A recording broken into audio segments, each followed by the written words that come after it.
Golpe contra golpe, la escalada entre Estados Unidos e Irán ha despertado los fantasmas de la guerra en el Golfo Pérsico. El líder supremo de Irán, el ayatolá Ali Jamenei, respondió al asesinato del general Qasem Soleimani y hizo bombardeando bases militares en los Estados Unidos en Irak. Otros 2 cohetes cayeron en la llamada Zona Verde. Irak exige la salida de las tropas extranjeras, mientras muchos más se preguntan cuál será el impacto de la lucha contra el terrorismo y en el equilibrio de poderes en el mundo. Estados Unidos contra Irán. ¿Otra guerra del Golfo?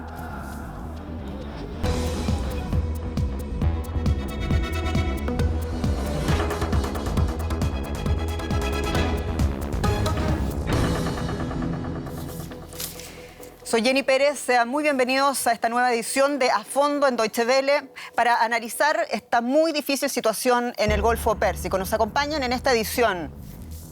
Comienzo con Eduardo Ziegelbach, especialista en relaciones internacionales y conflictos mundiales. Eduardo cree que la comunidad mundial tiene la obligación moral de evitar una escalada con consecuencias peores que las previas guerras del Golfo y teme que no lo logrará. Amir Valle, periodista y escritor especializado en Oriente Medio. Para Amir, la salida del conflicto a escala regional, incluso global, depende más que nunca del equilibrio de poder que se pacte entre los actores de Oriente y Occidente con intereses en la región. Y Thomas Sparrow, corresponsal político de Deutsche Welle, coautor de 3 libros sobre temáticas europeas. Según Thomas, llegó la hora de la verdadera diplomacia. ¿Cómo pasar de las palabras a la acción para evitar una espiral de la violencia?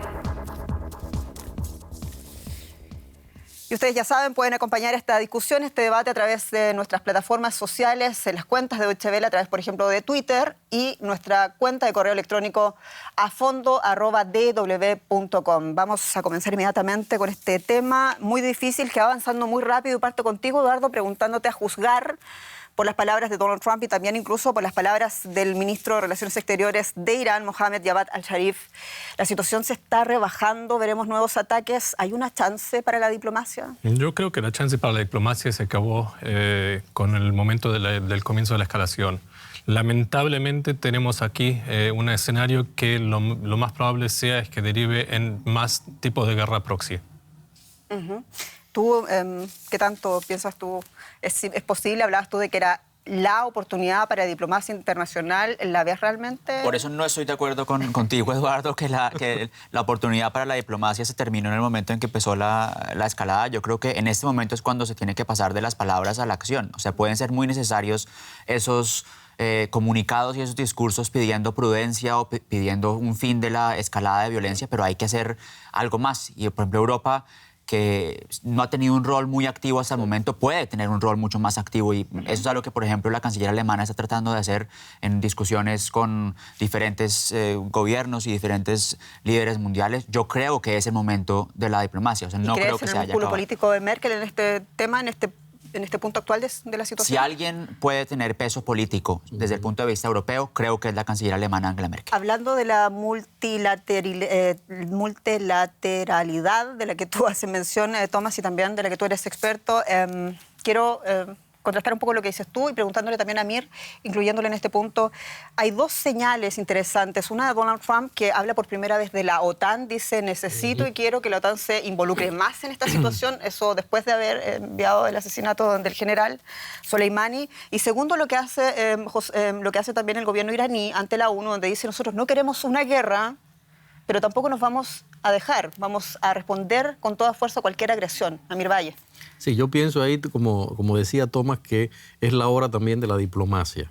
Por eso hablo de los actores que tienen que participar en este conflicto. No hay que olvidar algo que me parece que está muy bien pactado. Estados Unidos dio sus pasos, Irán dio sus pasos. Ahora, los que faltan son los otros que tienen intereses. Rusia, China, es decir, Francia, Turquía, Alemania, Arabia Saudita. es decir, son gente que van a implicarse de algún modo en algún momento, y la única forma que tienen de hacerlo es justamente a través de la diplomacia. Por eso, ¿crees tú que Donald Trump no quiere guerra tanto así como tampoco la quiere el ayatolá? yo no creo ni siquiera que Donald Trump quería guerra. Hay que analizar en este caso que fue una reacción a lo Trump, como sería sobre un grupo de acciones que venían sucediendo de parte de Irán. Es decir, no hay que olvidar también los ataques en el estrecho de Hormuz,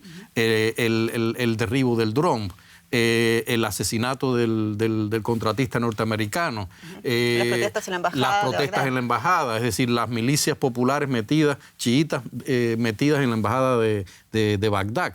Es decir, obviamente... Pero también las sanciones estadounidenses, obviamente, también el retiro de Donald Trump del pacto nuclear. Es un equilibrio al que ellos llevan jugando hace mucho tiempo y que de algún modo Irán, desde que Donald Trump decidió salir en 2018 del pacto nuclear, empezó a tirar a Irán contra la pared.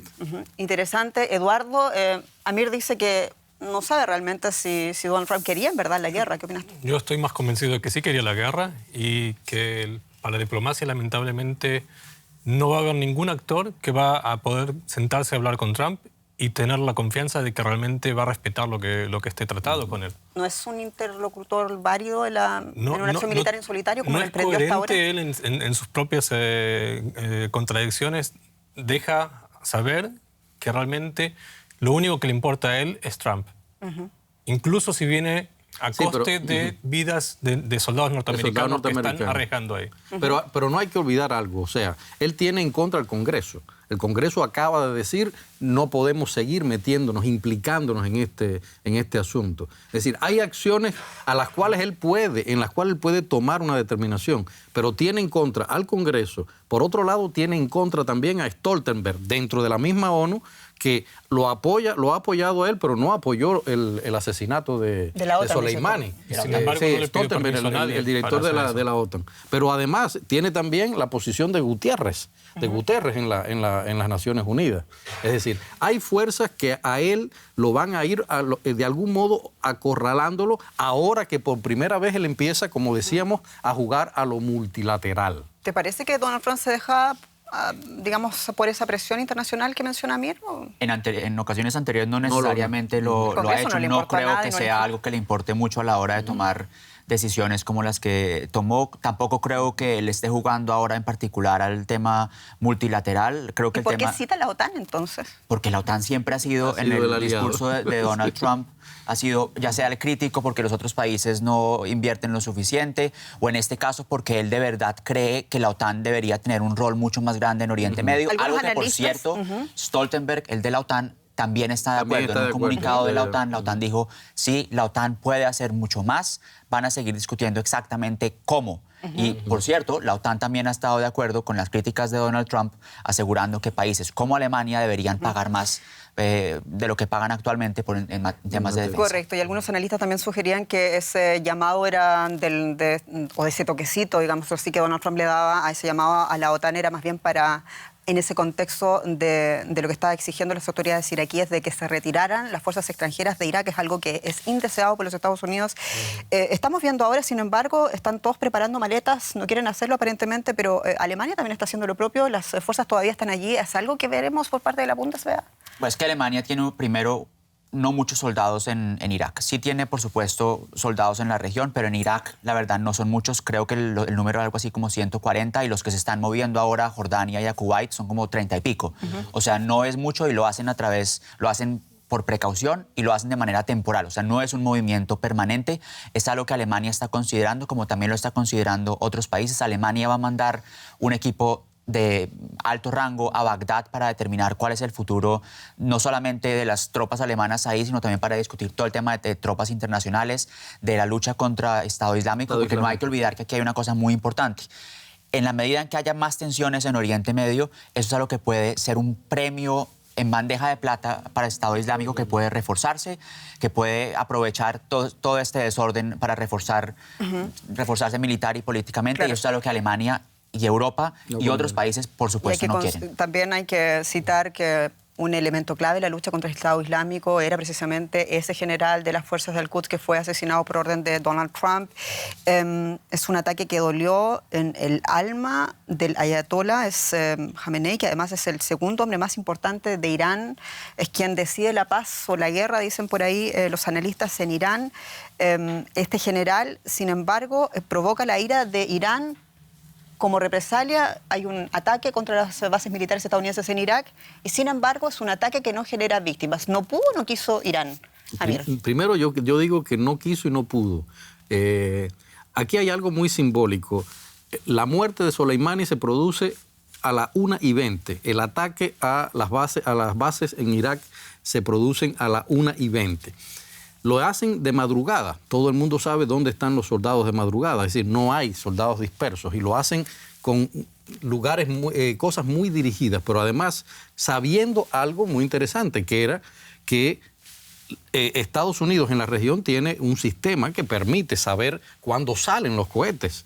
Es decir, ese sistema de intersección. Pero lo más curioso fue que también Sharif le avisó al ministro de Exterior iraquí que iban a hacer el ataque. Obviamente había algo de yo voy a hacer esto como un acto simbólico, como un gesto de fuerza. Para salvar más la que imagen nada. en casa. Pudiera ser para salvar la imagen en casa, pero también para responderle a Donald Trump con, digamos, una estocada al mismo nivel. Bueno, tú puedes ser tan de esto, nosotros también pero lo podemos hay una hacer. discusión. Aunque está claro, Irán sabe muy claramente que una guerra militar no pudiera ganarla. De acuerdo, eso es un punto importante y hay una discusión también sobre si esos ataques fueron la respuesta de Irán y ahí se termina el asunto, o si fue solamente el comienzo de una respuesta de Irán. De ahí también depende cómo interprete uno todo este asunto. Eduardo dice que esto va para guerra. Sharif mismo, en su declaración, él dice, hemos concluido. Es decir, lo dice, utiliza la palabra concluir. Claro, pero y ahí ya eso lo discutíamos Eduardo también con dice Eduardo. que esta cosa va para guerra. Me gustaría mucho conocer tu opinión. Temo que va para guerra, primero comenzando por una escalación en las guerras proxy, que de acuerdo. fuerce a la posición de Trump a tomar una posición más fuerte. Él tiene interés también muy grande de incrementar el nivel de agresión. Tiene un lobby de toda la industria militar que está poniendo muchísima presión sobre eso y en general tienen éxito cuando esto llega a escalar al nivel que ya escaló. Y todo esto también se agudizó por el asesinato con un dron de un hombre muy importante para Irán, un hombre especialmente importante para la cúpula del gobierno de ese país, un héroe militar, un estratega, una pieza clave de los gobiernos iraníes en los últimos 50 años. El general Qasem Soleimani luchó en la sangrienta guerra contra Irak en los 80, combatió contra el Estado Islámico en Irak y Siria. En su grupo élite iraní es la temida fuerza Al-Quds, hombre de confianza del ayatollah. Se dice que también era, como había dicho más temprano, quien decidía la paz o la guerra en el país persa. El general Qasem Soleimani era, junto al líder supremo, el ayatolá Jamenei, el hombre más importante en Irán. Él movía los hilos del poder en la sombra. Su misión, aumentar la influencia de Irán en la región y molestar al enemigo, Estados Unidos. Su herramienta, las Brigadas Al-Quds, una unidad especial de los servicios secretos que opera en todo Oriente Medio. Los agentes de Soleimani habrían matado a cientos de soldados estadounidenses. Recientemente, las brigadas Al-Quds actuaron contra los rebeldes sirios y Estado Islámico y también apoyaron a las milicias chiitas en Irak. El mandatario iraní Jamenei declaró a Soleimani un verdadero mártir de la revolución y añadió que su asesinato había sido el mayor error estratégico de Estados Unidos. Para Estados Unidos, Soleimani fue un terrorista y su asesinato un acto en defensa propia. Los bandos están más irreconciliables que nunca. ¿Hasta dónde llegará Irán en su venganza? En todo esto, el mundo sumido en ese debate si el envío o la orden de asesinato de este general Soleimani a través de un dron es un acto legal o no. Y te quiero preguntar a ti, Eduardo, ¿cuál es tu opinión al respecto? Te lo pregunto también porque Donald Trump ha dicho que este señor era el criminal, el peor terrorista de todos los terroristas en el mundo. Sin embargo, hasta ahora el presidente de los Estados Unidos no ha ofrecido pruebas al respecto. Es que de este tipo de cosas, en general, las pruebas son difíciles de exponer por la manera en que se obtienen esas pruebas, que eso arriesgaría todo el sistema de inteligencia que está ocupándose de obtener el material necesario para esto y que, por ejemplo, le facilitó la ubicación del general en este momento. En lo que se hace al tema de si fue legal o no fue legal, al haber ocurrido esto en suelo iraquí, eso da un indicio de que debería ser una cosa ilegal, de todas maneras. En lo que es el tema de legitimación tenemos que diferenciar si es dentro de Estados Unidos una cosa legítima, dentro de la comunidad internacional, y después teniendo en cuenta la posición en que quedó con Irak, ¿qué es lo que significa esto de cara al futuro? Quiero tomar un pequeño momento para decir lo que aseguró la ONU al respecto. Aseguró la ONU que el asesinato selectivo de Qasem Soleimani es selectivo, es ilegal y viola además el derecho internacional. Son las palabras que expresó el viernes pasado la relatora especial de la ONU sobre asesinatos selectivos y ejecuciones extrajudiciales. Ella se llama Agner Kalamard, elevando con ello ya hace una semana el debate sobre esto, si esto realmente es algo que incluso puede llevar hasta la justicia al presidente Donald Trump. El tema de las pruebas es un tema capital cuando se habla de Oriente Medio, porque cuando se recuerdan las otras guerras previas del Golfo, se presentaron pruebas que finalmente sabemos todos resultaron falsas. ¿Es importante entonces el tema de las pruebas? Es importante, pero de todas maneras yo no veo que alguien vaya a poner en el banquillo del acusado al presidente de Estados Unidos. Yo tampoco. Hay por lo menos algunas intenciones de algunos congresistas demócratas y de algunas personas que están en Naciones Unidas que han dicho que con esto el presidente Donald Trump ha ido demasiado lejos. Quiero preguntarles, ¿cambian algo para los Estados Unidos? Y a ti, Tomás, con este general muerto, ¿cambian algo realmente la estrategia de Estados Unidos? Si uno mira específicamente lo que ha dicho el presidente Donald Trump, sí, claro que cambia, porque para ellos, como lo decías tú, ese general era una persona extremadamente peligrosa que había atacado incluso intereses estadounidenses en muchos casos. Entonces, si uno sigue el argumento de Donald Trump, uno podría decir, sí, claro, cambia. Hay otros que dicen que la estrategia de Donald Trump en ese tipo de casos, por ejemplo, con Irán, es una estrategia que igual va a cambiar de todas maneras dependiendo de los intereses que tenga en su momento.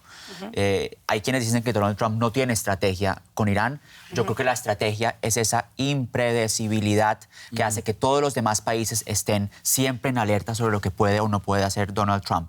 Entonces creo que hay que mirar esto en distintos niveles. Este es un conflicto muy difícil de entender y uno que afecta a varios países en muchos niveles. Estamos hablando de Irak, ya le hemos hablado en particular, el tema de las tropas internacionales en Irak. Estamos hablando del conflicto entre Irán y Estados Unidos, que tiene un carácter histórico. Estamos hablando del acuerdo nuclear del que se ha alejado Irán, del que salió Estados Unidos, en el que todavía creen los europeos. Estamos hablando de Siria, estamos hablando de una cantidad de componentes que hacen que esto solamente pueda ser analizado de manera correcta, creo yo, si se incluyen todos esos diversos intereses. Quiero volver a la pregunta existencial sobre este tema. En la década de los 50, Estados Unidos aliaba a Reino Unido, ¿no? Hasta ahí mantenía relaciones pacíficas con Irán por el tema del petróleo, pero también por el avance del comunismo en esa época del mundo. Hoy Donald Trump dice Estados Unidos no necesita el petróleo de Irán. Y lo que yo pregunto entonces, ¿cuál es el objetivo estratégico de los Estados Unidos con respecto a Irán hoy día entonces?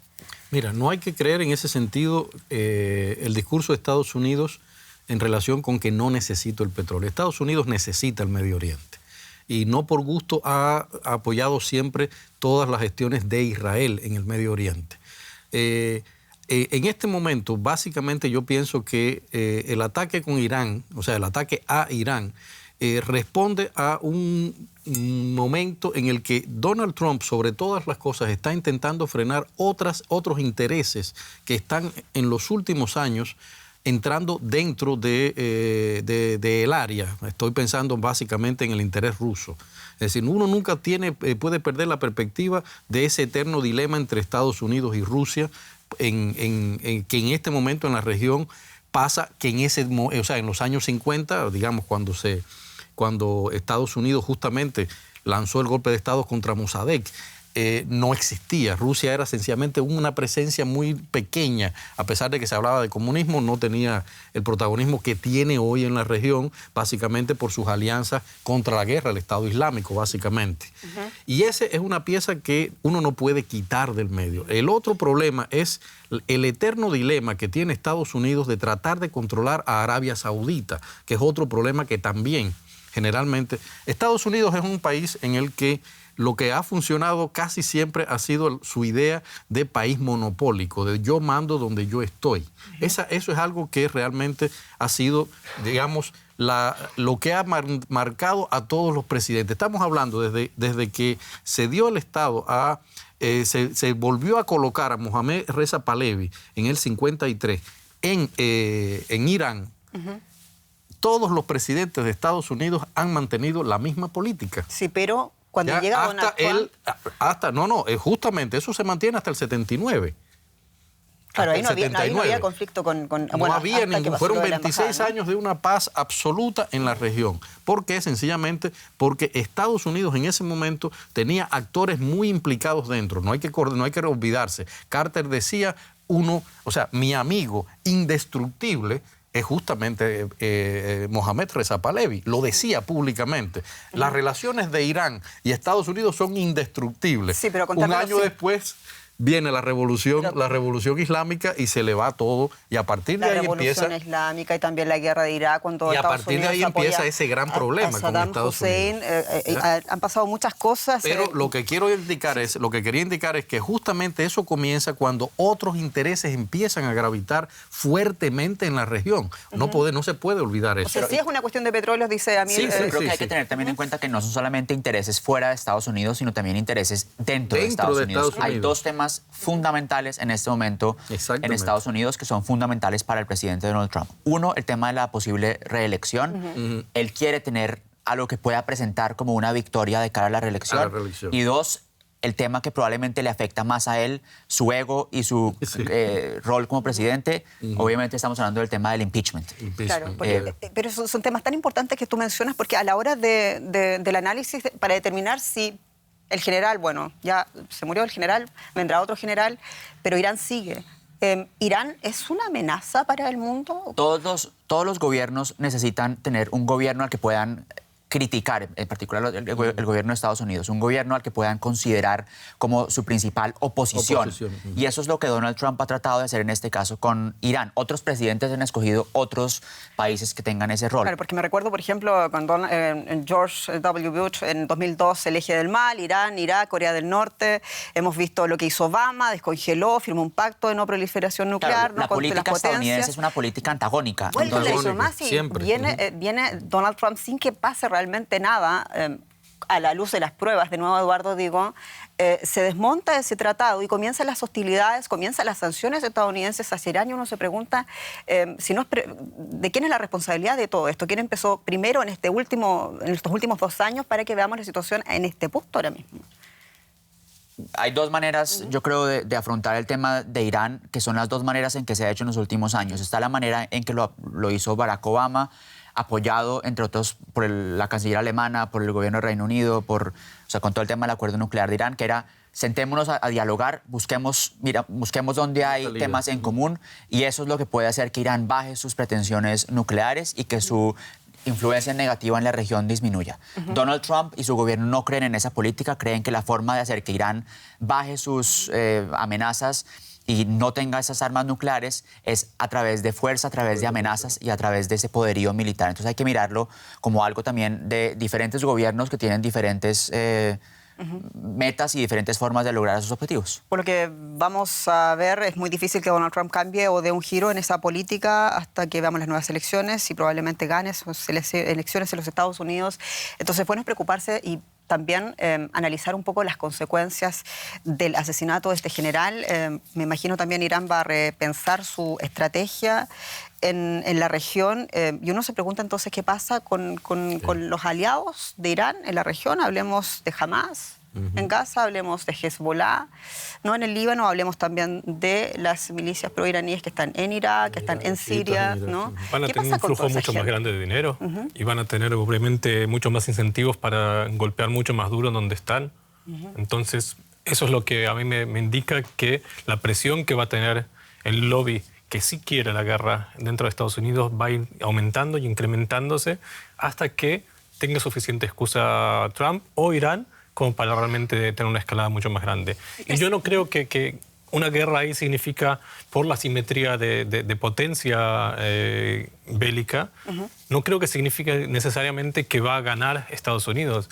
Porque si nos ponemos a ver las situaciones similares como ser con Afganistán, tanto para Estados Unidos como para Rusia, es otro tipo de juego ahí. Estados Unidos no hubiese podido en la guerra de Afganistán sin Irán en aquel entonces.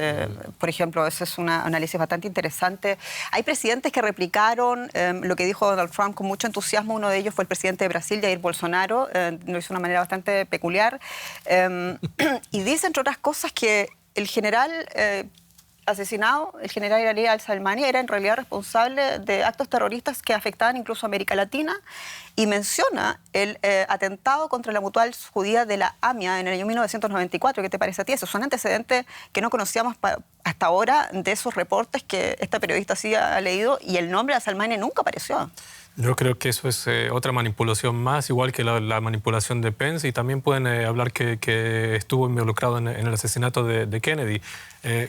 Porque la persona que crea lo que dice Trump no se pone a fijarse si realmente los datos que están brindando son correctos o no. Es simplemente una cuestión de percepción. Una pregunta para todos los que quieran responder, porque es una pregunta bastante especial, quizás también tú conoces, Eduardo primero, Amir después. ¿Es real esa presencia de las guardias revolucionarias iraníes a través de los brazos que supuestamente, y digo supuestamente porque a la luz de las pruebas de nuevo es lo que falta, de Hamas, por ejemplo, o del Hezbollah en América Latina? ¿Es algo que se ha podido comprobar? Es una tesis que siempre ha determinado el Departamento de Estado de los Estados Unidos. Hay una estrategia militar para la triple frontera que ya conozco hace más de 20 años. Ahí hay que poner algunos datos sobre la mesa. O sea, no hay que olvidar algo. La presencia de Irán en América Latina en los últimos, digamos, 15 años ha sido muy activa. Es decir, existen contactos oficiales. O sea, no estamos hablando de ningún tipo de elucubración. Existen contactos oficiales, existen casos oficiales de personas detenidas que mostraban distintas conexiones entre algunos países del llamado ALBA, básicamente del llamado Grupo del ALBA, en la presencia y en la, vamos, de algún modo, la legalización de elementos de el terrorismo internacional en América Latina. Uno de ellos, Venezuela, ¿no? Venezuela ha sido justamente el país, y Cuba también implicado en ese caso. O sea, existen esas pruebas. Eso ¿Pero sí es una amenaza existe. real, como dice el presidente Jair Bolsonaro? Yo no creo que sea una amenaza real, y como decía, sencillamente no creo que tampoco tengan una presencia real en ese tipo de atentados. O sea, ahí entramos realmente en estas teorías de la conspiración, las teorías conspirativas a las que tiene. Incluso yo, que conozco, que me gusta esa teoría, digo no, en este caso prefiero ser más cauto. Pero lo que sí es cierto, es decir, hay muchas pruebas de la presencia iraní, pero hay pruebas a nivel a altos niveles políticos en Venezuela, en Nicaragua, en Bolivia, en Cuba. Es decir, hay niveles bastante lógicos, y además hay declaraciones e intereses de los altos oficiales de las milicias, sobre todo, Soleimani no, pero muchos de sus generales, en relación con los apoyos que desde América Latina se le brindaron a Hezbollah en el Líbano, justamente en sus estrategias de ataque contra Israel. Eso existe. Y es uno de los argumentos que cita también la oposición una y otra vez como mantra en Washington a la hora de pedir una intervención más decidida. Exactamente, o sea, son cosas que realmente sí están probadas, sí existen, pero no al nivel que en algunos casos la propaganda también le ha dado. O sea, no es nada como para asustarse tanto, ¿no? Tampoco. ¿No? Estamos hablando con Amir Valle, con Thomas Spauer, con Eduardo Ziegelbas, acerca de lo que está pasando ahora mismo en una nueva posible guerra del Golfo. Este conflicto con los Estados Unidos está lejos de ser el único en el que Irán está involucrado. La República Islámica se ve a sí misma como un líder e intenta expandir su esfera de influencia por todos los medios. Vamos a ver. Con ayuda de la Guardia Revolucionaria y de sus milicias asociadas, el régimen iraní consiguió establecer la denominada Media Luna chiita en gran parte de Oriente Medio. Franja de Gaza. Irán apoya a Hamas en territorios palestinos y a su brazo armado Yihad Islámica. Irak. Con sus milicias, Irán tiene gran influencia en el país vecino de mayoría chiita. Líbano. Teherán es un estrecho aliado de la milicia chiita Hezbollah, presente en el gobierno en Beirut. Siria. Otro aliado es el dictador Bashar el-Assad. El ejército iraní le ofrece apoyo militar. Y Yemen. Irán apoya activamente a los rebeldes Houthi en la cruenta guerra que se libra en el país. ¿Qué peligro representa Irán en la región del Golfo?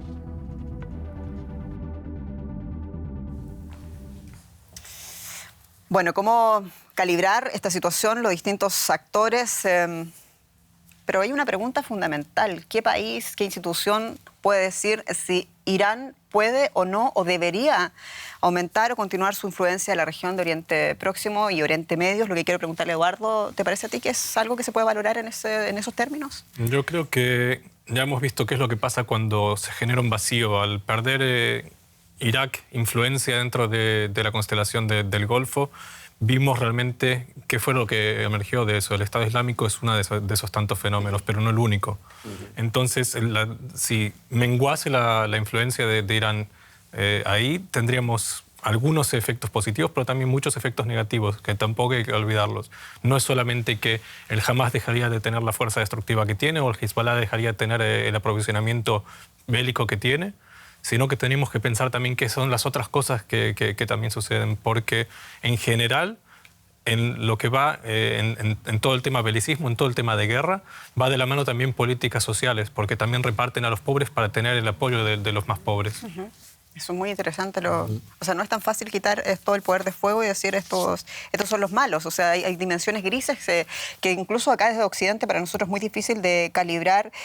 ¿Te parece a ti que Irán en todo esto es la mala de la película? Y sobre todo te lo pregunto, Tomás Separa, una pregunta un poco para elucubraciones, pero te pregunto como periodistas también, porque a nosotros nos toca analizar esta situación desde Occidente, con todo lo que sabemos y lo que no conocemos de la otra parte. Claro, entonces cuando uno piensa que lo estamos cubriendo como periodistas, yo ahí, desde mi punto de vista, trato es de mirar cómo lo valoran los diferentes gobiernos. Uno puede estar de acuerdo o no con que Donald Trump ataque o mate al general. Uno puede estar de acuerdo o no con que Donald Trump salga del acuerdo nuclear con Irán.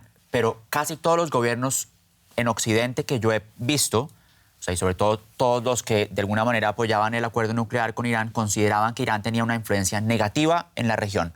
Y de hecho, los diferentes gobiernos han tratado de diferentes maneras de tratar de contener lo que ellos consideran es esa influencia negativa en la región. Ya lo decía antes, uno puede hacerlo trayendo a Irán a la mesa y diciéndole, bueno, vamos a tratar de negociar, de buscar una manera en que usted deje de alguna manera esa influencia negativa en la región, de que usted deje de apuntar hacia un arma nuclear en algún momento. Otra manera de verlo es como lo está haciendo el presidente Donald Trump. Claro, pero más allá de que uno apoye o no apoye, la mayoría de los países de Occidente ven o creen que Irán tiene una influencia negativa en los países a los que rodea. Porque esto de reprimir la influencia, si se debería o no, uno se pregunta también, bueno, ¿no se les quiere permitir que tengan el armamento nuclear? Eso suena bastante positivo.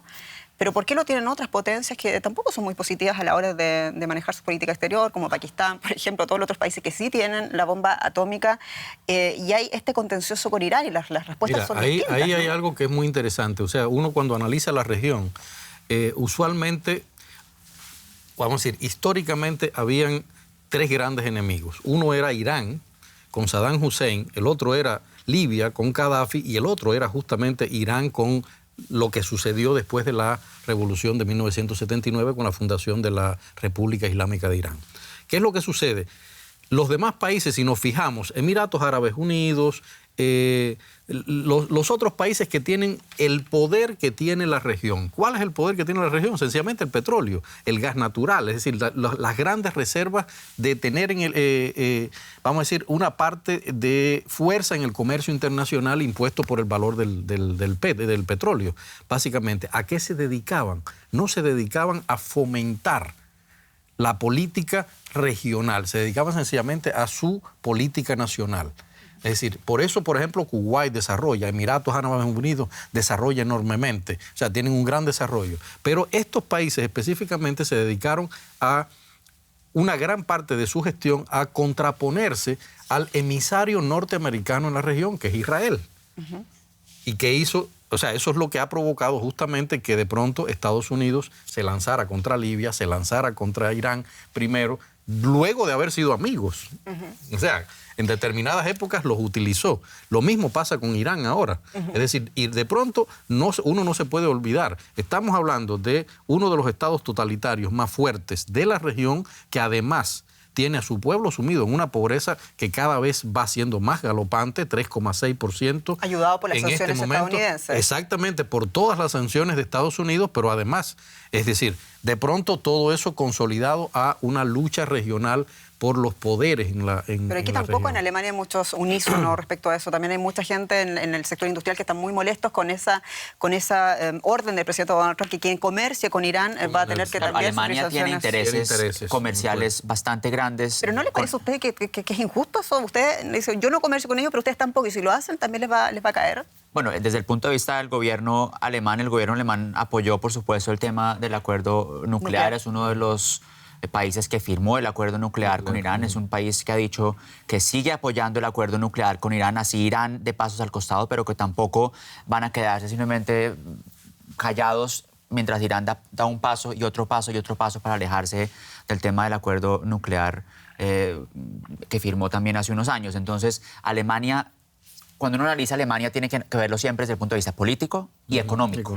Porque en Alemania siempre hay intereses económicos y hay que tenerlos en cuenta. E Irán es un país donde Alemania y las empresas alemanas veían bastante potencial. Y la canciller Merkel llegó a decir en su momento, es una decisión que tenemos que tomar nosotros en conciencia propia, ¿no? En respuesta a esa exigencia que estaba llegando desde Washington en un momento especialmente complicado con el presidente Donald Trump.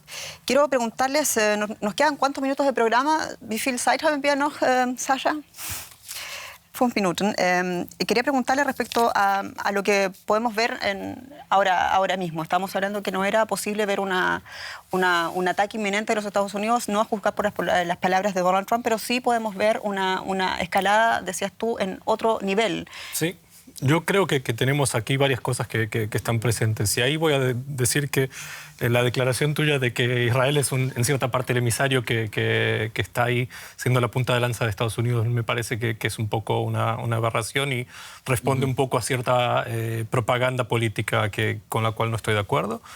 Te puedo decir que hay muchos intereses diferentes y tenemos, por ejemplo, la guerra proxy en Yemen, tenemos la situación de la hegemonía en el Golfo en sí.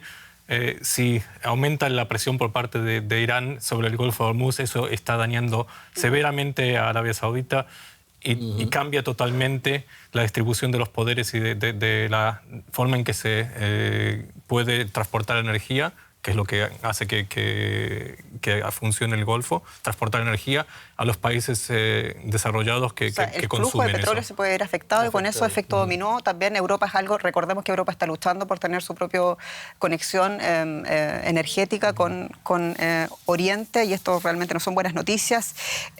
Avanzamos porque nos quedan todavía 4 minutos. ¿Ven usted en este contexto, y te lo pregunto a ti, Tomás, breve, una posibilidad de resucitar el acuerdo nuclear así como está? No, así como está, no creo que se pueda resucitar. La firma de Estados Unidos es bastante importante y el hecho de que Estados Unidos haya decidido salirse de ese acuerdo nuclear ya lo debilitaba e Irán ha dado, como ya decía, varios pasos también para alejarse de ese acuerdo nuclear. Lo que creo es que, y eso es el punto de vista sobre todo europeo, la medida, o sea, la firma de ese acuerdo, el hecho de que haya un acuerdo, el hecho de que se hayan sentado a negociar, si es algo que vale la pena, que haya elementos que puedan ser mejorados y cambiados, creo que los países están de acuerdo en que puede ser mejorado. La gran pregunta es en este momento, ¿cómo? Porque no creo que Irán y Estados Unidos se vayan a sentar a la mesa, no creo que haya posibilidad de un acuerdo nuevo. Creo que el acuerdo nuclear de Irán, tal como está, tal como se firmó, está extremadamente debilitado. Y en ese cómo que tú mencionas, hay 2 países que están calladitos hasta ahora, Rusia y China. No creo que estén calladitos. Ellos están mirando porque esos países nunca se callan, hay que recordar. Yo creo que, por ejemplo, la presencia de Rusia siempre ha sido muy cauta, a pesar de que la gente dice que Putin es un hombre tan explosivo como Trump. Él es una gente que analiza muy bien la situación, o sea, por eso espero. Y China siempre ha demostrado que espera la oportunidad, es decir, hay que esperar qué pasa ahí. A mí lo que más me preocupa, y en ese sentido estoy de acuerdo con Eduardo, es en el hecho de que las guerras no es que va a pasar, digamos, una escalada militar netamente. Estamos hablando también de algo que tanto Estados Unidos como Israel, como Arabia Saudita están muy preocupados, y es el asunto de lo que hoy nos concierne a todos. Vivimos en un mundo digital, la famosa ciberguerra, en la cual Irán tiene un desarrollo bastante grande, y esa puede ser también, digamos, otra de las áreas en las que esta guerra, este conflicto se desarrolle. Pero bueno, de todos modos, yo quería decir algo más. En el caso de Israel, no hay que olvidar algo, que, me corrijo, si se entendió en algún momento que yo decía netamente eso, no lo digo por una campaña política, es decir, tanto Estados Unidos como Israel se reconocen que trabajan conjuntamente en la región. Es decir, eso está claro. Ellos son, por eso decía, el emisario, porque Estados Unidos, toda la política que establece en la región, la hace en primer lugar en conjunción con Israel. En ese sentido es que yo hablaba. Y sin embargo, Trump sí se vio en posición de sacrificar intereses y hizo cosas en contra de lo que Israel hubiese preferido. Porque Israel también hubiese estado capacitado en su momento por ahí de eliminar a este general. ¿No? Sí. Y sin embargo tuvo la sensatez de no tomar esa acción. ¿Fue insensato de Trump? Totalmente. Por supuesto, no. Trump es un tipo que realmente es una persona iracunda, que tiene un problema con su ego ahí, y en la medida en que se hace sombra a sí mismo, entonces trata de sobrepasarse. Nos toca hacer un redondeo de este programa a través de las conclusiones, entonces, con los elementos que ya mencionaste tú también, posibilidad no quizás para la diplomacia en el sentido de tus ideas, sino también para todos los otros actores políticos que se envuelven en este tema. ¿Qué posibilidades hay de escalar la situación ahora mismo en el Golfo Pérsico? Yo creo que para que pueda haber una descalación tienen que pasar varias cosas. Primero, tienen que intervenir la comunidad internacional con China y Rusia muy fuertemente. Los aliados de la NATO tienen que tener un aliado dentro de la NATO, que es Estados Unidos, que sea creíble, y eso no va a ser con Trump. ¿Merkel? ¿Qué debería hacer Merkel? Merkel debería, una cosa que ya está haciendo, que es tratar, por ejemplo, de hablar con Putin. Alemania puede jugar un rol importante, la Unión Europea puede jugar un rol importante, pero deben pasar de las palabras a algo mucho más. No estoy hablando de temas militares, pero no pueden seguir simplemente lanzando comunicados. Amir Valle, Thomas Sparrow, Eduardo Ziegelbalz, muchas gracias por acompañarnos, y gracias a ustedes también por seguir este debate en Deutsche Welle. Esto ha sido A Fondo, una vez hablando de una difícil situación que estaba sucediendo en el Golfo Pérsico. Gracias por acompañarnos y hasta pronto.